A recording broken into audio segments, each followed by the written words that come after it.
مدثر صاحب میرٹھ سے، نجاست خفیفہ میں یہ کیا لکھا ہے بھائی؟ وضاحت کر دیں، دامن، کلی، تخت وغیرہ میں تعین کیسے کریں گے؟ پتہ نہیں کیا لکھا ہوا ہے، ربع ثواب، یہ ثواب نہیں ذوق لکھا ہوا ہے، ربع ثواب، اس کو غلط لکھا ہوا ہے، یہ شاید ہمارے کمپوزر کی غلطی ہے۔ ربع ثواب کا مطلب ہوتا ہے 1/4، کپڑے کا کوئی بھی پارٹ اگر 1/4۔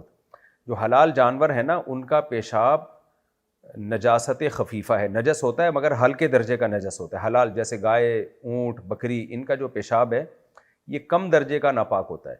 تو اگر 2-4 چھینٹیں لگ جائیں، چند چھینٹیں پڑ جائیں یا تھوڑا سا کپڑا ناپاک ہو جائے تو نماز ہو جائے گی، لیکن دھونا چاہیے اس کو، کوئی اچھی بات نہیں ہے اس کو ایسے ہی آپ نماز پڑھ لیں، لیکن ہو جائے گی۔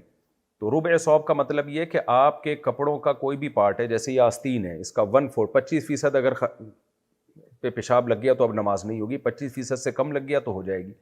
تیرا شلوار ہے اس میں اگر، یا ایک پنڈلی ہے یہاں تک، تو اس کا ربع، یعنی جو باڈی کے مختلف پارٹ ہیں نا آپ کے، جیسے یہاں سے یہاں تک ایک حصہ ہے، یہاں سے یہاں تک ایک حصہ ہے، یہ بازو ہے، تو اس کا 1/4 اگر ناپاک ہوگا تو آپ کے لیے نماز پڑھنا جائز نہیں ہوگا، اور 1/4 سے کم ہوگا تو نماز ہو جائے گی، لیکن اچھا کام نہیں ہے۔